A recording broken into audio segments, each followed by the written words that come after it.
Hey everybody, I'm Courtney Hashi, cookbook author. Welcome back to Court of Kitchen. Today I'm making sausage broccoli cheese pockets. Really fun for upcoming maybe game day or just really any night of the week. They're just so really tasty, easy to eat. Let me show you how very simple these are to put together. So in this large nonstick skillet, I put about a tablespoon and a half of olive oil over medium heat. I took what would be about a large cup. That's what you want to consider it. Small head, large cup of broccoli. And as you can see, I've cut it down quite a bit, really tiny, because this needs to go in with our sausage and they all need to mix together. And I have it over medium heat, like I said, and I'm just searing it just to get some of the liquid out and get it to start cooking. This has been about a minute, if you're lucky. It's got so little. So now what I'm going to add is the meat, the sausage. I'm adding a pound of spicy Italian sausage. Now you can, if you don't want spicy, of course, you can use sweet. And this is going to go in our puff pastry to make the pockets.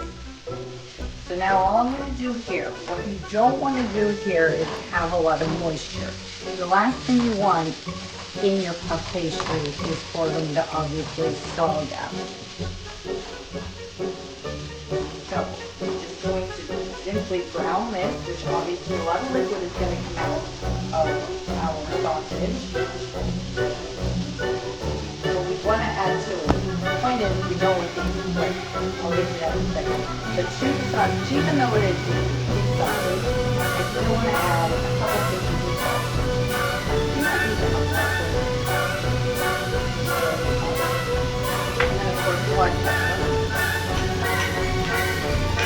And then to that, as usual, I'm going to add granulated onion right on the start.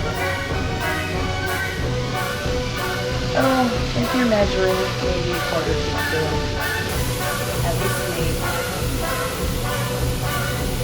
And then because I'm using spicy sausage, I don't need to add any chili flakes. If you're using sweet, you want some chili flakes. One thing I am going to add is some pimenton, which is smoked paprika, and it does have some heat to it. If you don't want it, don't have it. Probably about 1/8 of a teaspoon because there is heat in there. If you don't want it or don't have it, don't want to use spice, you can just use regular paprika. If not, you can leave the paprika out. It's not going to completely change the dish. So as you can see, this is pretty dry. My sausage isn't exuding a whole lot of oil or anything. So all I'm going to do right now, don't add any liquid. This is the point. If your sausage is extra oily, and you do after this is browned and cooked down, if it's that oily that you need to spoon it out, which I highly doubt that would happen. If there's a little bit of extra, just use a little bit of paper on top and get a little bit of out so that we don't tug out our puff pastry. So all I'm going to do now is just keep browning this until it is completely browned through. When it is, I'm going to add 2 ounces of cream cheese. After this is brown, and just until it's completely creamy together, we're going to shut the heat off and put it in a bowl. And when we come back, this will be cooling off for about 3 minutes. We're going to add the rest of the cheese, and we're going to put our puff pastry pockets. So, simple as it is. Okay. Our meat and our broccoli and a little bit of cream cheese are in here. I did let it cool off for about 3 or 4 minutes. It's not extra steaming anymore. Now for our other cheesy ingredient that goes in here, I'm using a whole cup. Half a cup of Monterey Jack and a half a cup I'm using Gruyere because I absolutely love Gruyere cheese.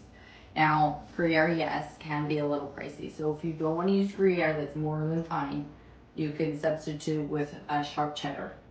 And you could also, instead of Monterey Jack, you can use mozzarella. If you want to use grated mozzarella, just make sure if you use a cheese like Monterey Jack or mozzarella, which is obviously mild in flavor, use a sharper one like a Gruyere or cheddar to go along with it. So that's a half cup of each of those cheeses. We're just going to mix those in with our sausage and our broccoli and our tiny bit of cream cheese. So the reason we wanted it cool You don't want the cheese to melt immediately. You want it to kind of pillow up when it's in the pockets. There's something beautiful about that. Where's the chemistry thing? I think it works out better that way. You don't want it to be all melty in here before we fill the pockets, is the point. We have a lot of flavor going on in here. I mean, really, tell me no when I just get a spoon and eat this bowl right here. It is all cooked. I have the oven on 400 degrees waiting on us. So now, for our pockets, obviously we have to get to that. I have puff pastry here. I just rolled it out the tiniest bit just to get the creases out, the obvious creases out. I'm gonna make 9 out of this. So these are gonna be, you're gonna get a good few bites out of them. They're not gonna be tiny, tiny. If you wanted more entree sizes, you have to have 2 for an entree, you could do 6 instead of 9. So I need to do 3 here. Let's see. 1, 2, 3, and about there. So cut this way.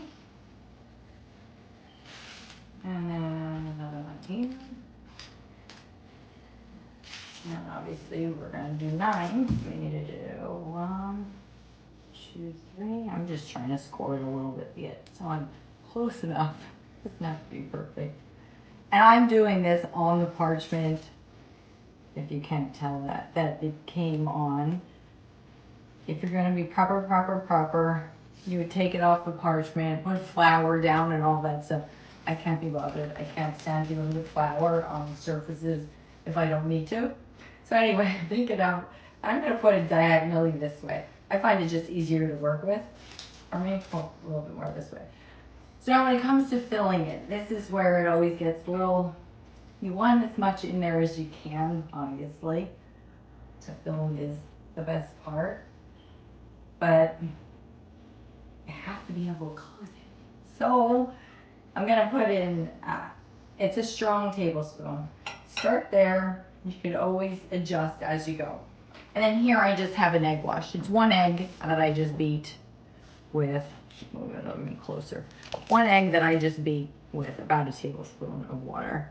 I'm gonna go around one side here, just this side and that side. Then all I'm gonna do, obviously, there's my 400 degree oven ready.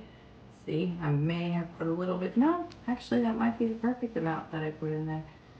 Just use your fingers and then, or like to use a fork, you could just press it with your fingers. But then if you use a fork, you feel better about it probably being pretty well in there.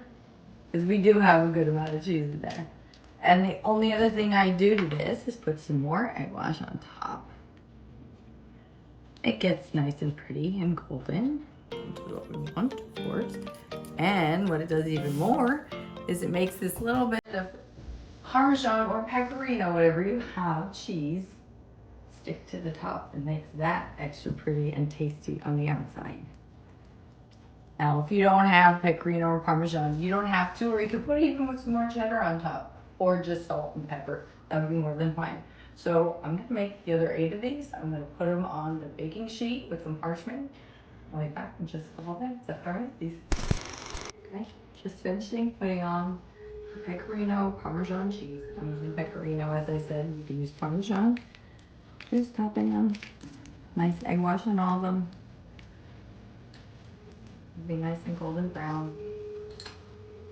Puffed up. And I like some black pepper because I love black pepper.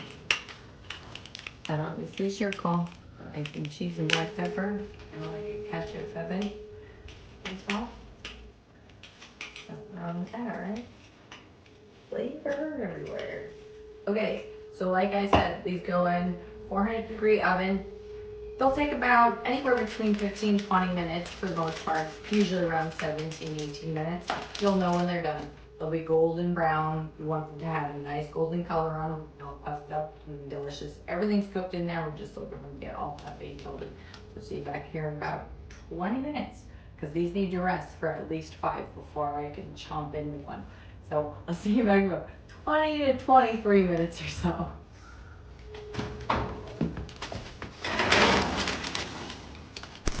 Okay, so we're back. Look at these cute little pockets. They're not really tiny, but they're really, I let them cool like for 5 minutes, but they are really beautiful, aren't they? They're nice and golden. Let them cool for a little bit. I'm gonna cut it into one so you can see the side. Hopefully I'll let it pull long enough. See, that's that broccoli and that meat and that cheese in there. Now with these, what I have here, this is just marinara. I always have my homemade marinara in the fridge, or use any kind of jarred marinara. Everybody likes cheese and sausage and all that together with the marinara. And this is just my regular ranch dressing. I put Parmesan in it, so I made a Parmesan ranch. You can find the recipe for my regular ranch in the contents, and all I did is add about 3 to 4 tablespoons of Parmesan cheese to it. So now I'm gonna try one of these guys. I'm gonna go over and see. Nice and good.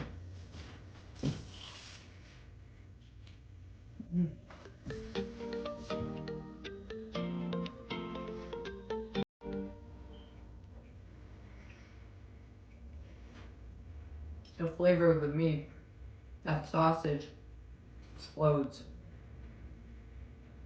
And if you don't use puff pastry very often, or very often I should say, you should. It's just so pillowy soft, it's like air. It's unbelievably good. These, like I said earlier in the video, are perfect for game day. You pick these guys up, you walk around with these will be gone in no time. Now you saw the amount of filling I made. I only made 9 here. When you get your puff pastry, you're gonna get 2 sheets. It'll make at least 18, and you still might have a little bit left of your filling. So you'll have plenty to have, depending on how many guests you're coming over, for that day or that party. These are delicious. I think your family and friends are gonna love them. Thank you for watching. Your likes, shares, and comments are always welcome. Keep them coming. Excuse me, I have a pastry on my mouth. If you haven't subscribed already, please do so, and remember hit the cute little bell icon over there. Check out my books, Cheddars and Shakeups for the Week and Continental Taste Volume 1 and Volume 2. You can find them on Barnes & Noble, and you can also find them on Amazon. If you haven't checked out cornyhashi.com, check that out too. You can find more about me and a lot of other fun things. And until I see you again very soon, know that I'm always sending hugs. Try this little bite out. These guys are good.